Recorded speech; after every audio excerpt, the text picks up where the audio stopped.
Bonjour! On se retrouve pour faire enfin le bilan de mes projets couture 2020.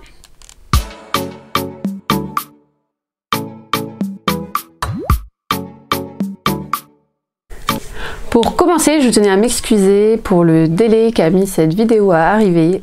Très honnêtement, j'avais l'intention de la tourner, de la poster au plus tard fin janvier, parce que voilà, forcément en général les bilans c'est au courant du mois de janvier.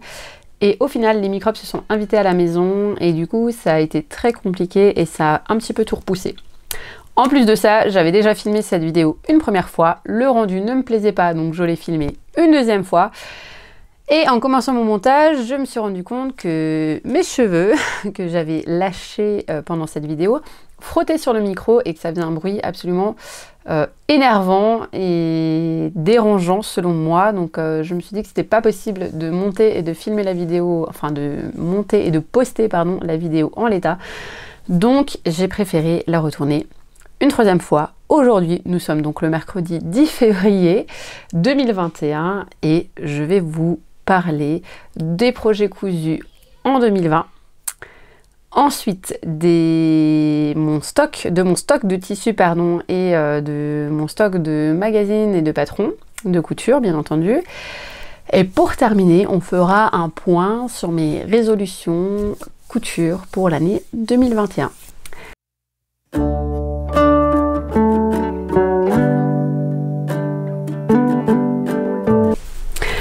Dernière petite précision avant de se lancer dans le vif du sujet, comme je l'ai indiqué dans l'introduction, nous sommes mercredi, vous le savez sans doute, j'ai des enfants, 3 enfants qui ont 7 ans et demi, 6 ans et 2 ans, presque 2 ans. Donc je m'excuse d'avance s'il y a du bruit en arrière-plan. J'ai essayé de négocier une petite plage horaire pour moi de 20-30 minutes, mais je ne sais pas ce que ça va donner. Donc, le bilan de mes projets couture 2020. Donc, j'ai commencé les vidéos en octobre, mais je cousais déjà avant ça. Ça fait même un peu plus de... Enfin, presque 2 ans que je couds maintenant. De façon très épisodique, je le dis souvent, j'ai malheureusement pas assez de temps, enfin pas assez de temps. J'ai une organisation qui n'est pas encore tout à fait rodée, donc je n'arrive pas à y consacrer autant de temps que j'aimerais, même si je constate une amélioration sur les dernières semaines, donc je suis assez contente. J'espère que les choses vont continuer comme ça. Je me suis munie de mon carnet pour pas traîner trop et que la vidéo ne dure pas trop longtemps. Et on va commencer donc de suite avec le mois de janvier. Et ça va être très simple et très rapide parce que je n'ai rien fait au courant du mois de janvier. Pendant le mois de février, j'ai laissé une place à côté de moi, ça me permettra de vous mettre des photos. J'ai cousu des bouillottes sèches en forme de chat qui étaient les cadeaux de Noël des maîtresses. Alors oui, vous avez bien entendu, j'étais la tête sous l'eau en période de fête et je n'avais pas réussi à m'occuper des cadeaux des maîtresses. Ce qui fait que je l'ai fait en décalé et qu'au final elles ont reçu un cadeau de milieu d'année scolaire, ce qui leur avait fait très plaisir, parce qu'elles ne s'y attendaient pas, donc voilà. Et ce mois-ci, j'ai également cousu 2 trousses zip-zip. Donc c'est un modèle sacotin qui était des cadeaux de Noël pour 2 amis que j'ai vus au mois de février. Donc je les ai cousus juste avant de les voir. Au mois de mars, j'ai cousu un ensemble en fait que ma belle-sœur m'a demandé pour une amie à elle qui venait d'accoucher. Donc c'était un ensemble naissance entre guillemets avec une cape de bain, la panière, les lingettes, la bavette, la tâche tétine, voilà le tout dans des tissus assortis. J'avais partagé sur Instagram à l'époque et ça avait plutôt plu et ça a énormément plu à la maman, donc c'était quand même le plus important. Et au mois de mars, on a également commencé à coudre des masques, comme un petit peu tout le monde. C'était les premiers d'une assez longue série, donc voilà. En avril, j'ai cousu une hotte à cadeau dans un wax magnifique que j'aime beaucoup pour ma nièce qui avait anniversaire en mai. C'est là où j'ai glissé son cadeau pour le mois de mai. J'ai cousu un t-shirt manche courte raglan à chacun de mes fils. Vous reconnaîtrez sans doute le tissu chevalier, toujours le même. C'était en fait une toile, un test pour justement tester, une toile, un test, c'est exactement la même chose. Donc c'était la toile pour vérifier le patron par rapport à la taille, la longueur, etc. J'ai fait ce mois-ci un legging pour ma fille qui vient d'un Burda Baby. Je me suis fait un haut d'allaitement, donc le classique de chez Pêche Melma. Et je me suis également fait un haut, alors Burda, qui partait en fait d'une robe Burda dont je vous mettrai le dessin technique. Le patron était offert en collaboration avec Modes et Travaux, il me semble, était offert par Burda. Il y avait un concours, il fallait hacker la robe. Voilà, alors moi je m'étais fait plaisir entre guillemets. J'avais raccourci la robe, je m'en étais fait un top parce que c'est un style de robe un peu large que je ne porte pas trop. Et j'avais modifié l'encolure qui était censée être une encolure d'un bateau un petit peu comme celle-ci. Et moi j'en ai fait une encolure croisée qui soit compatible allaitement. Au final, c'est un projet que j'ai beaucoup aimé parce qu'il y avait une pose de fermeture invisible, c'était ma première. J'ai fait un biais de propreté au niveau du croisé du cache-cœur. C'était mon premier cache-cœur que j'ai fait en totale autonomie, totalement à l'arrache, il faut le dire comme c'est. Mais c'est un haut que j'ai beaucoup porté, qui a beaucoup plu. Le tissu venait d'un grossiste strasbourgeois, donc moi j'ai vraiment beaucoup aimé ce projet, même si j'ai finalement pas posté dans les temps pour participer au concours. Ça n'empêche que c'est quelque chose qui m'avait beaucoup plu. Au mois de mai, je n'ai rien cousu, c'était encore le confinement, il y avait école à la maison. C'est une période où j'ai essayé de profiter un petit peu plus en famille. Idem au mois de juin, on a fini l'année scolaire avec les enfants à la maison, donc on était plus concentré sur ça que sur le reste et sur passer des moments en famille. Voilà, se recentrer un petit peu sur la famille, sachant qu'en plus, j'étais sur mes derniers mois de congé parental. J'ai repris le travail début octobre et je voulais vraiment profiter de cette période particulière pour me recentrer, passer du temps en famille, profiter de ces instants qui m'étaient donnés dans ce contexte particulier, de passer vraiment du temps avec mes enfants, voilà, tout simplement. Au mois de juillet, je me suis cousu un haut, un crop top. Alors à la base, c'est pas censé du tout être un crop top. Je suis partie d'un patron qui est partagé sur Instagram. Moi, je l'ai trouvé sur le compte de C2Cils. Vous aurez comme d'habitude toutes les informations en barre d'infos. N'hésitez pas à la dérouler parce que j'essaie de la remplir du mieux que je peux.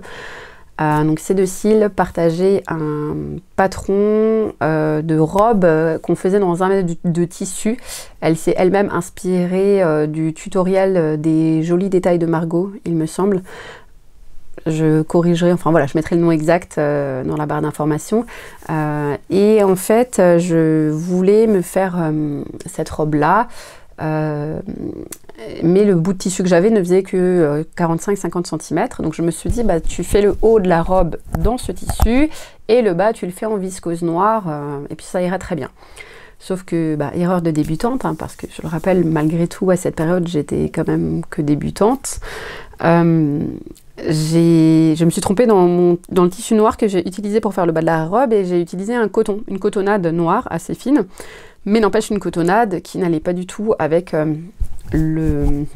la matière du haut qui est une viscose très fluide avec du Lurex. Bon, je vous montrerai la photo, enfin vous verrez la photo, mais du coup ça alourdissait totalement, ça faisait pas joli du tout. Donc ce que j'ai fait, c'est que j'ai décousu le corps de la robe et j'ai fait un biais, un ourlet avec du biais pour le bas du haut et je me suis dit bah, que j'allais le porter en crop top. J'ai l'intention de me faire une jupe Christie de la Maison Victor dans un punta di Roma ou di Milano plutôt parce que c'est un peu plus épais, il me semble noir, basique pour pouvoir porter en taille haute et que ce soit un crop top mais pas crop top parce que personnellement je n'en porte pas. Voilà. Pour le mois d'août, j'ai cousu 3 trousses. 2 trousses zip-zip de chez Sacotin, encore et toujours, et une trousse double que j'ai trouvée sur un blog dont je vous remettrai les références en bas et en barre d'infos. Là, tout de suite, j'ai plus le nom dans la tête. Les trousses étaient destinées, une zip-zip et la double à mon plus jeune fils qui rentrait au CP et la deuxième zip-zip à mon aîné qui rentre au CE1, qui rentrait au CE1 et dont la trousse que je n'avais pas faite l'année d'avant était totalement à la ramasse. Donc voilà. Au mois de septembre, j'ai coupé des projets, mais je n'ai rien cousu, donc je pars du principe qu'il n'y a rien eu au mois de septembre, même si c'est pas tout à fait vrai. Mais septembre, voilà, c'est le mois de la rentrée, c'était le dernier mois avant ma reprise professionnelle, c'était un mois qui a été assez chargé, donc j'ai eu le temps de couper des projets. En fait, j'ai fait une session avec ma tante qui fait aussi de la couture et ma maman. Et j'ai coupé, j'en ai profité pour couper plusieurs projets pour que ce soit fait et pour entamer certains projets, mais que j'ai finalisé que au mois d'octobre. Donc on passe au mois d'octobre. Et au mois d'octobre, il y a eu là pour le coup pas mal de projets qui ont été cousus. Ce sont les projets que vous avez vus dans ma première vidéo de bilan couture. bilan couture femme du mois d'octobre justement, avec les 2 hauts cocottes, les 3 pantalons et le t-shirt RL en tissu marinière que j'ai donc fait au mois d'octobre, finalisé au mois d'octobre. On passe au mois de novembre, j'ai cousu, alors au novembre-décembre, c'est pas mal de projets que vous avez vus dans la vidéo bilan du mois de décembre, enfants et accessoires. Il y avait donc les 3 leggings câlins pour chacun de mes enfants, plus le t-shirt manche longue raglan pour mon deuxième, les 2 calendriers de l'avant de mes fils, il y avait la cape de bain qu'on a offert à nos amis, et en fait pour la maman, j'ai également fait un haut d'allaitement que je ne vous ai pas présenté, un haut classique pêche melma noir, enfin dans un jersey de coton noir Dressenstoffen. Et au mois de décembre, il y avait donc la trousse que je vous ai présentée, les pochons lutin, le calendrier de ma fille, les 2 jogging auto-bray donc pour chacun de mes fils. Et j'ai également offert une cape de bain à la nièce de mon mari. Et pour terminer, alors je l'ai mis dans le stock de tissu qui sort, c'est que j'ai offert un coupon d'1 mètre de jersey à ma maman pour Noël, qui était un jersey que j'avais reçu dans la box Dressenstoffen et sur lequel elle avait vraiment flashé. Moi je le trouvais joli, mais j'avais pas vraiment d'idée de quoi faire avec, alors qu'elle savait déjà exactement quoi faire avec. Donc je l'ai sorti de mon stock pour faire une heureuse. Pour faire le point, du coup, il y a en tout 39 projets qui ont été cousus en 2020. Il y avait 13 cadeaux sur ces 39 projets. Et ça s'est réparti de cette façon-là. 20 accessoires, 10 projets adultes, donc 7 hauts et 3 pantalons. Enfin, adultes, moi, en fait, tout simplement. Enfin, moi, non. Moins 1, vu qu'il y a un haut que j'ai offert. Et 9 projets enfants. Mes patrons préférés de l'année 2020, ça a été le haut cocotte de chez Pêche Melma. C'est donc le haut d'allaitement que je vous ai déjà présenté. J'en ai fait 2, j'en ai d'autres en prévision, dont un qui va très bientôt arriver sur ma table de couture. Voilà, c'est vraiment un patron que je trouve très féminin, qui est déclinable en plusieurs, enfin malgré tout, enfin voilà, qui peut être déclinable, qu'on peut adapter et qui est compatible à l'allaitement. Donc pour moi, c'est tout bénéfice. Voilà. Dans les tops, il y a le legging câlin. Je vous en ai parlé. C'est un patron gratuit. Je le trouve extrêmement bien fait. Il taille bien, un peu juste en longueur, mais j'ai des fils qui sont très grands, donc voilà. Mais n'empêche que une fois que j'ai fait les modifications, il est top. C'est devenu le pantalon de référence pour les pantalons de pyjama pour mes fils. Et je pense que pour ma fille, ce sera le cas aussi quand j'aurai besoin de lui faire des pyjamas. Et même quand j'aurai besoin de lui faire des leggings classiques, mis à part que je mettrai probablement pas le bracelet de cheville. Bref, ça, on verra, je ne l'ai pas encore fait. Et voilà, donc ça fait partie de mes patrons chouchou. Les flops, parce qu'il y en a quand même eu, hein, il faut le dire. Il y a le pantalon Burda Easy que je vous ai présenté dans ma vidéo d'octobre. Donc le pantalon marine qui est totalement à reprendre au niveau de la fourche arrière. Je ne l'ai pas encore fait parce que c'est un tissu qui est relativement estival et que c'est du coup absolument pas de saison. J'ai d'autres choses à faire d'abord, mais c'est prévu dans les mois à venir malgré tout pour que je puisse le porter d'ici le printemps prochain. Je me suis demandé si j'avais fait la taille en dessous, si ça aurait été suffisant ou pas, mais honnêtement j'en suis pas sûre. Je pense que même en ayant fait la taille en dessous, j'aurais peut-être dû faire la taille en dessous, mais malgré ça, je vais sûrement devoir reprendre la fourche quand même de plusieurs centimètres. Je ne sais pas encore exactement combien. Voilà, donc je ne sais pas si c'est la forme qui n'est pas adaptée à ma morphologie parce que j'ai quand même des fesses et que voilà, ou si c'est juste si c'est quelque chose que j'ai mal fait, je ne sais pas, mais en tout cas pour moi c'est un flop. Et le deuxième flop dont je voulais vous parler concerne les joggings des garçons que je vous ai justement présenté dans ma vidéo du mois de décembre. J'en étais très contente. Je trouvais que le modèle était sympa avec l'emplacement un peu matelassé entre guillemets au genou. Les garçons ont beaucoup aimé, ils trouvaient ça vraiment sympa. Le souci a été que à l'utilisation, je me suis rendu compte que dès qu'ils bougeaient un petit peu, dès qu'ils étaient un petit peu accroupis, voilà, ce qui arrive quand même relativement souvent chez les enfants, surtout les enfants de cet âge-là, et ben, ils se retrouvaient avec le pantalon à la moitié des fesses. Alors, mes fils sont relativement fins. Ils sont assez grands, enfin assez longs en jambes, mais ils ont des fesses rebondies de par leur métissage. Ce qui fait que clairement, je pense qu'il manque quelques centimètres au niveau de la fourche. Ce que j'ai fait pour voilà, qu'ils puissent quand même les porter, c'est que j'ai repris les pantalons, enfin j'en ai repris un des deux pour l'instant, l'autre est en cours. Je vous mettrai une photo encore pour que vous voyez à quoi ça ressemble maintenant. Sur le pantalon de mon fils aîné, j'ai rajouté une ceinture en bord-côte parce que je n'avais malheureusement plus du tout de tissu, de ce coupon tissu. J'avais déjà fait du Tetris, j'avais déjà dû faire des découpes pour pouvoir rentrer le pantalon dans le coupon de tissu que j'avais. Donc j'ai rajouté une ceinture pour compenser le manque, et là ça tombe, voilà, quand il bouge ça va, les fesses sont couvertes, il y a 1 ou 2 cm de rab, mais c'est pas non plus, enfin voilà, c'est pas non plus exceptionnel.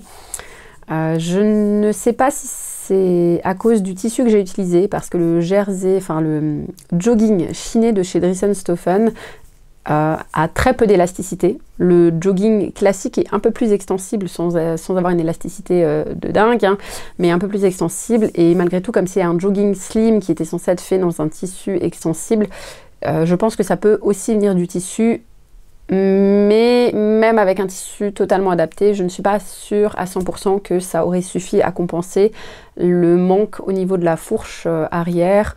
Je pense qu'il manque malgré tout quelques centimètres. Donc en demi-teinte pour ce projet-là, bon, ils le mettent pour la maison, ils sont contents, ça fait un pantalon pour traîner, pour aller en forêt ou autre. Et puis bon voilà, c'est des coupons de jogging que j'ai reçus dans la box Driessen Stoffen, que j'avais du coup pas payé une fortune, donc pas trop de regrets, au moins j'aurais testé. Voilà, du coup pour les bilans projet couture de 2020, je suis quand même contente quand je vois le nombre de projets que j'ai fait. Je me dis que c'est quand même pas mal pour une débutante semi-intermédiaire, et j'espère que ce sera encore mieux cette année. Et du coup on va faire un petit point maintenant sur le stock de tissus et de Patron Magazine.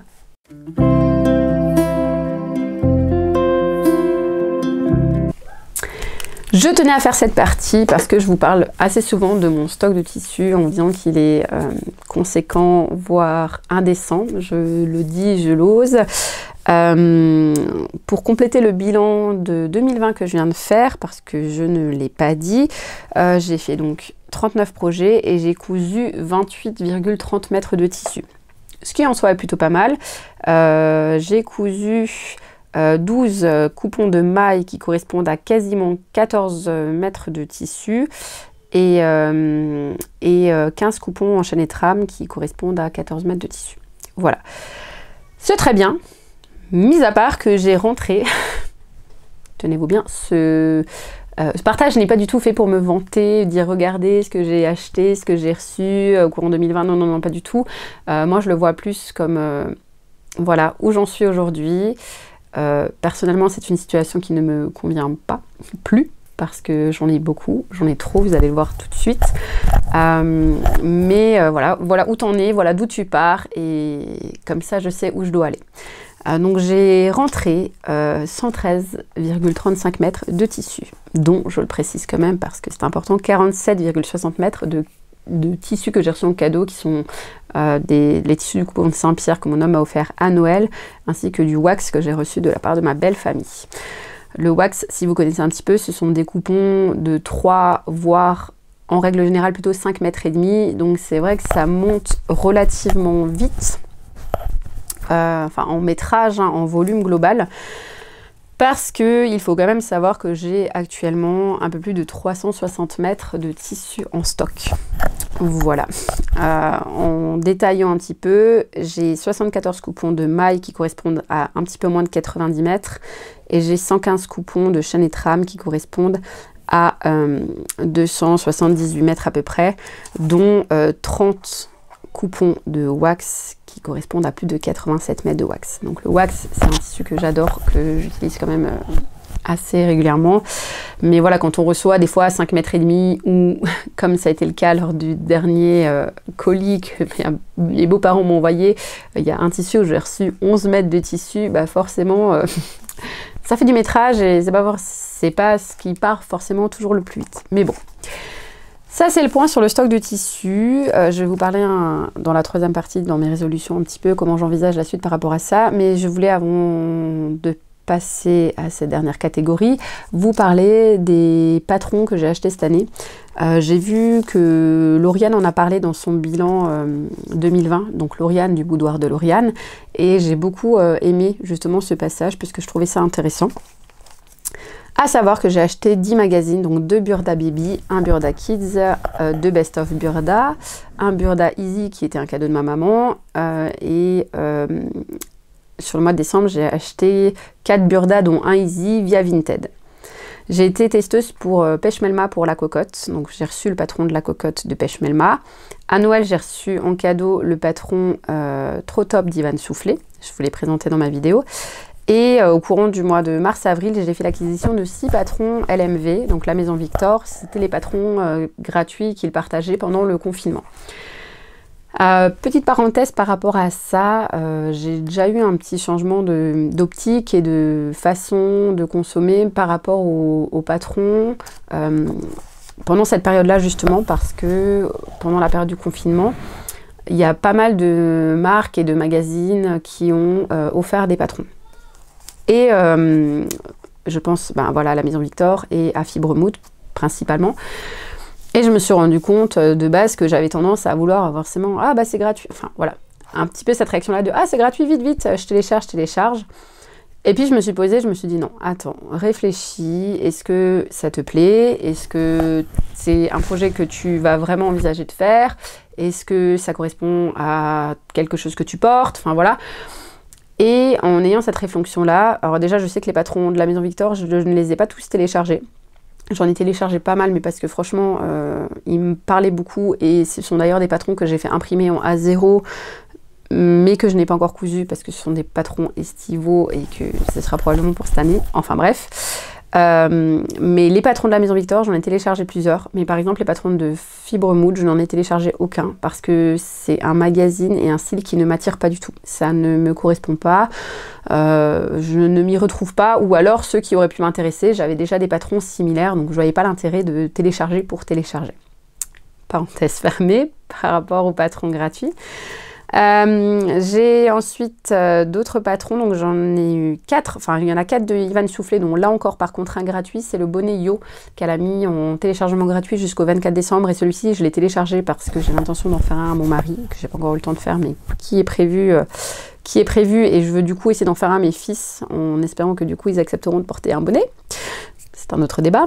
J'en ai acheté 3 à côté de ça, c'est le pantalon Saiki, la chemise vitamine et le Garaco Calcium dont je vous ai déjà parlé, que je n'ai pas encore cousu. 2 patrons étoffes malicieuses qui est de la lingerie, donc il y a la culotte éternité qui est une culotte de règles et un soutien-gorge nuisette dont j'ai perdu le nom là tout de suite. J'ai acheté 5 patrons chez Ellie & Mac, un haut, le haut pétale qui est un haut compatible allaitement, 2 accessoires c'est le headband et les chaussettes, et 2 patrons enfants qui est une jupe avec un legging, enfin c'est pas vraiment un legging, c'est des jambières, et un pull qui fait un peu robe pull qui me faisait penser au Aya de l'usine à bulles, Aya je crois, de l'usine à bulles, enfin voilà. Et chez I.Am Pattern, j'ai acheté la jupe I.Am Cindy avec la I.Am Cindy Mini. J'ai pris le duo mère-fille. Et quand on achète la jupe I.Am Cindy, on reçoit en cadeau le body t-shirt I.Am Chantal. Ce qui fait en tout que sur l'année 2020, il y a eu l'achat de 18 patrons femmes, 2 accessoires, 3 enfants. Le petit bilan, et ce qui me pose un petit peu problème dans ce bilan, c'est que certes, j'ai été raisonnable par rapport au téléchargement des patrons gratuits, mais je n'ai cousu aucun, je dis bien aucun patron de cette liste. Il y a un seul magazine que j'ai utilisé, c'est un des Burda Baby que j'ai utilisé pour faire le legging de ma fille au mois d'avril, dont je vous ai parlé avant, mais sinon je n'ai exploité aucun de ces patrons. Et donc je trouve que le bilan est clairement mauvais. Disons les choses comme c'est. Voilà, donc ça c'est le bilan sur les patrons et sur voilà, sur les patrons, sur les magazines. Donc voilà le bilan 2020. Et je pense qu'on va passer du coup à la partie projet, résolution pour voir qu'est-ce que ça va donner en 2021.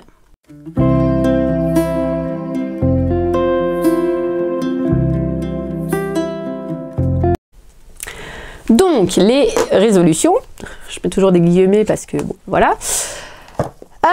Pour commencer, la base de la base, on est beaucoup, je pense à le dire, limiter les achats. Alors, je dis bien limiter les achats, je ne dis pas stopper les achats ou faire zéro achat. Simplement parce que je suis réaliste, je sais que, enfin, je ne vais pas dire que ce n'est pas possible, je vais juste dire que c'est un peu utopique parce que c'est quelque chose qui me plaît malgré tout et surtout parce que je n'ai pas envie d'être dans cette démarche de ah, j'avais dit que j'achèterais rien du tout et j'ai acheté et ça entraîne de la culpabilité, etc., etc. Je veux acheter moins, acheter mieux. Je sais de toute façon d'ores et déjà que je ne peux pas vous dire que je n'achèterai pas parce que vous le verrez dans très peu de temps. Il y a une vidéo d'achat qui va arriver, qui concerne la marque Fâche Textile et la marque La Mercerie des Créateurs. Enfin, les deux sites plutôt, les sites internet Fâche Textile et La Mercerie des Créateurs. La différence, c'est que j'ai acheté en sachant exactement pour quel projet j'ai acheté les tissus. J'ai acheté du tissu pour compléter du tissu que j'avais et pouvoir finaliser un projet. J'ai acheté 2 autres tissus pour faire un projet et où je n'avais, malgré mes 360 mètres de tissu, pas de tissu adapté à ce projet-là. Donc voilà. La Mercerie des Créateurs, si vous connaissez un petit peu, c'est un site qui est assez spécialisé dans tout ce qui est matériel et mercerie pour faire des sacs. Des sacs à main, des pochettes, des portefeuilles, enfin voilà. Et qui travaille beaucoup avec la marque Sacotin, qui est une marque dont je vous ai déjà parlé. Et j'ai l'intention d'offrir des sacs à main à une amie et à d'autres personnes encore. Donc la commande de Mercerie des Créateurs, c'est vraiment spécifique pour ces projets-là. Voilà. Mais du coup, vraiment, le but est de limiter les achats et d'acheter raisonné. Ce qui, il faut être honnête, est beaucoup moins drôle quand on passe une commande de tissu. Mais bon. Je veux exploiter plus mon stock de tissus et de patrons. J'ai beaucoup de tissus, vous le savez maintenant, ça a été dit clairement. J'ai listé tous mes tissus, j'ai listé les métrages de mes tissus et j'ai listé les idées que j'ai par rapport à chacun de mes tissus. Je veux utiliser mes patrons parce que j'en ai beaucoup et que j'en achète et que ça sert à rien à un moment d'acheter pour acheter et de ne pas exploiter les choses. J'ai vraiment envie de me lancer même peut-être des petits défis, de peut-être de me dire ce mois-ci tu fais 1 ou 2 modèles de ce magazine ou de ce livre, enfin voilà, de me lancer des défis pour exploiter un petit peu ce que j'ai. Et si je me rends compte que vraiment il y a certains magazines ou certains livres que je n'exploite pas du tout et ou dès que je les feuillette, je me dis ah oui c'est sympa mais rien ne me flash, rien ne me donne envie, rien ne me pousse à finalement passer le pas et réaliser un projet, et bien simplement je m'en déferai, enfin voilà, je revendrai, je donnerai, ou voilà. Mais ça ne sert à rien de rester encombré. Dans exploiter mon stock de tissus, il y a aussi un point qui est important pour moi, c'est que je veux désacraliser mes tissus. C'est-à-dire que je suis quelqu'un qui achète au coup de cœur. J'ai beaucoup de coups de cœur, j'aime beaucoup de choses. Mais du coup, je me retrouve après bloquée avec « Oh, mais ce tissu, il est tellement beau, et si jamais je me trompe, voilà, un petit peu de manque de confiance en soi et en ses capacités, n'est-ce pas ?» Et vraiment, j'ai pris la résolution de me dire bon, lâche prise. Bien entendu, ton Graal, ton chouchou plus, c'est pas dans celui-ci que tu vas couper en premier si tu testes un nouveau patron. Maintenant, un patron que tu as déjà testé, que tu connais, que tu as testé dans un tissu un petit peu... qui te plaisait un petit peu moins malgré tout, et que tu sais que c'est ok, ben vas-y, lance-toi, coupe ton tissu, fais-toi plaisir, tu les admires, tu les trouves tellement beaux à un moment, ben il faut les trouver beaux, mais pouvoir les porter, c'est à ça que ça sert, c'est pour ça que tu les as achetés. Donc voilà, ça c'est vraiment une de mes résolutions, c'est de me dire, ok, oui ils sont beaux, après pour l'instant je n'achète pas de tissu cher. Voilà, j'achète beaucoup chez Dries & Stoffen, j'achète chez Benitex, j'achète chez un grossiste strasbourgeois, j'achète au marché au tissu. Donc mes tissus m'ont rarement coûté extrêmement cher. Il y en a qui ont une valeur sentimentale, ce qui est différent, mais ça m'a rarement coûté cher. Donc au final, ben, si je me trompe, ce que je ne souhaite pas et ce que je ferai mon maximum pour que ça n'arrive pas, et ben c'est pas grave. Enfin voilà, tant pis, tant pis. C'est comme ça qu'on apprend, c'est comme ça qu'on s'améliore et c'est comme ça qu'au final j'aurai la garde-robe que je veux avec les habits que je veux cousus par moi. Donc voilà, ça c'est le projet d'après. Et donc pour arriver à faire tout ça, à exploiter mon stock de patron de tissu, tout est un petit peu lié, eh bien je veux planifier mes projets. Pour planifier mes projets, je voudrais tenir un carnet de couture, voilà par exemple. Et par rapport au carnet de couture, là encore, il y a une bonne résolution de lâcher prise, c'est que je me suis dit maintenant, il faut que tu arrêtes de vouloir faire des choses instagrammables, il faut que ce carnet soit utile et pas forcément beau. C'est sûr que quand c'est beau, ça donne envie, ça fait plaisir, mais au final, l'important n'est pas là, l'important c'est que dans ton cahier, il y ait toutes les informations dont tu as besoin, c'est tout ce qui est important, voilà. Donc ça nécessite malgré tout un lâcher-prise, voilà, parce que ça me ramène au point suivant qui est du coup limiter les réseaux sociaux et le temps passé sur les réseaux sociaux. Si vous faites un tour sur mon compte Instagram, vous verrez que je ne suis pas quelqu'un qui poste énormément. Je ne suis pas quelqu'un qui a un beau feed magnifique. Alors voilà, j'aime mettre un petit peu en scène. Forcément, j'aime faire un petit peu des jolies photos. Elles ne sont pas exceptionnelles, mais voilà. J'essaye d'y faire un petit peu attention malgré tout. Mais c'est quelque chose qui prend beaucoup de temps. Et aujourd'hui, je préfère utiliser ce temps autrement. Pareil, j'ai fait le choix de faire un tri drastique dans mes abonnements Instagram. Je n'ai gardé que les gens que je suis vraiment, avec lesquels j'ai un échange, avec qui je discute.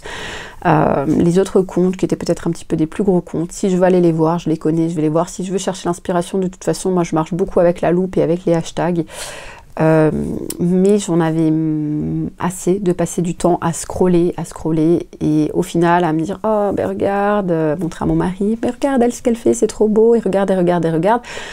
Je passais mon temps à regarder ce que les autres faisaient, à baver devant ce que les autres faisaient et au final me dire ah mais moi je fais rien. Ben oui, je ne fais rien parce que je perds du temps bêtement et inutilement, donc voilà, tant pis, on fait des choix. Là j'ai un petit carnet, vous voyez, je me suis fait, c'était le bilan justement de mon stock de tissu. Alors je me suis amusée à faire ça, mais faire cette petite page qui en soi n'a rien d'extraordinaire, ça m'a pris un temps fou. Très honnêtement, ça m'a pris un temps fou. Ça m'a pris, j'en sais rien, j'ai pas chronométré, mais je me dis que ce temps-là, j'aurais pu le passer à faire de la couture et donc voilà, c'est bien, maintenant c'est joli, c'est fait, ça peut faire une photo Instagram, mais en soi, c'est pas ça qui est important, hein. Si j'avais fait un simple tableau avec marqué les rentrées, les sorties, ça marchait aussi, quoi. Je vous montre quand même mon petit bilan, donc 113 mètres de tissu, de rentrée, 28 mètres de cousu, ce qui fait quand même 85 mètres qui sont rentrés en plus dans mon stock, à peu près 25% de cousu. Allez, la moyenne est à améliorer comme je l'ai marqué. Donc ça, c'était par rapport à Instagram. Je voulais aussi parler des vidéos YouTube, parce que voilà, c'est quelque chose qui me plaît. C'est aussi quelque chose qui prend du temps, mais au final, j'aime bien ce petit moyen de garder une trace, d'avoir un bilan de ce que j'ai fait, de voir, de pouvoir revenir en arrière, re-regarder, etc. Et surtout, je tenais vraiment à faire une parenthèse pour vous remercier énormément pour vos abonnements, pour vos commentaires. Je reçois énormément de messages qui sont gentils, qui sont bienveillants, qui sont des coups de pouce aussi quand je pose des questions ou quand je demande des conseils. J'ai des retours en commentaire et je trouve ça ultra enrichissant. Donc vraiment, je tenais à vous remercier sincèrement pour votre engagement, pour vos retours par rapport à mes vidéos, en commentaire, pour vos abonnements et pour tout ça, parce que c'est très motivant et que c'est ça aussi qui donne envie de continuer. Donc voilà, merci beaucoup à vous. Pour les vidéos, je souhaiterais en faire une par mois, un bilan mensuel des projets qui ont été cousus. Je pense que je ne ferai plus de différenciation entre les enfants et les adultes, enfin comme j'ai pu le faire. Je verrai en fait, je ferai au cas par cas, je ferai simplement une fois par mois le bilan. Il y en a d'ailleurs un qui va arriver très bientôt, logiquement je le filme à la fin de la semaine. Voilà, je vous le dis, j'espère la semaine prochaine que je pourrai vous poster le bilan du mois de janvier parce que je suis en retard, n'est-ce pas, comme d'habitude. Mais bon, voilà, je souhaiterais donc faire un bilan mensuel. Je ne promets pas qu'il y ait une autre vidéo. Il y aura peut-être de temps en temps des vidéos bonus, comme une vidéo d'achat de tissu, mais j'espère qu'elles seront rares sur ma chaîne cette année. Ou voilà, peut-être quand ce sera finalisé, un petit tour de mon coin couture, je vous en avais parlé aussi, et ça avait eu l'air d'en intéresser certaines, donc pourquoi pas. Mais voilà, mon objectif à moi, c'est une vidéo par mois, où je vous fais le bilan de ce qui a été cousu, et où en fin de vidéo, je fais le bilan du coup sur le nombre de mètres qui sont sortis de mon stock, et s'il y a eu des commandes, le nombre de mètres qui sont rentrés dans mon stock, pour vous tenir un petit peu au courant par rapport à ce stock faramineux de tissus, et dans l'idéal à arriver à baisser le stock d'ici à la fin de l'année. Et le dernier petit point, la dernière résolution que j'ai pour cette année, c'est, ça va être très égoïste, hein, mais c'est de coudre plus pour moi. Vous ne le verrez pas du tout dans le premier bilan couture du mois de janvier parce que j'ai fait pas mal de choses, mais rien pour moi. N'empêche que, justement, c'est un point sur lequel j'aimerais remédier parce que bon, je suis quelqu'un qui aime partager, qui aime donner beaucoup, des fois au détriment de moi-même. Et c'est vrai que quand je regarde ce qui a été fait en 2020, au final, il y a 9 projets qui ont été cousus pour moi sur 39. Donc ça fait pas une moyenne très très grosse, n'est-ce pas? Et vraiment, en plus, il y a certaines pièces dont je manque cruellement. Donc voilà, ça fait partie de mes résolutions. Je l'acte devant vous aujourd'hui, de même que faire attention à mon stock de tissus. Tout ça, c'est un contrat moral entre vous et moi. C'est pour ça que j'ai décidé de faire malgré tout cette vidéo. Malgré le fait que nous soyons le 10 février 2021 et que le bilan devrait être fait depuis longtemps. Je trouvais ça important de la faire, de poser les choses, de savoir d'où je pars et de m'engager entre guillemets, pas entre guillemets, de m'engager simplement à faire des efforts sur cette année à venir, sur ma consommation de tissu, sur ma consommation de patron, sur ma façon de gérer mes projets et voilà. Sur ce, il y a eu beaucoup de blabla dans cette vidéo. J'espère que malgré tout, ça vous aura plu. N'hésitez pas à me dire en commentaire quel est votre stock de tissus. Est-ce que vous faites partie de l'équipe des organisés qui commandent un tissu, un projet, qui savent exactement à quoi vont être destinés les coupons de leur tissu tech? Est-ce que vous faites partie des semi-organisés, ou est-ce que vous faites partie des, comme moi, freestyle total, on achète au coup de cœur, on en a par-dessus la tête et il y a un moment, il faut se calmer et il faut faire les choses. En tout cas, j'attends vos retours avec impatience. Je vous souhaite une excellente journée ou une excellente soirée selon le moment où vous regardez cette vidéo. Et je vous dis à très bientôt pour une prochaine vidéo.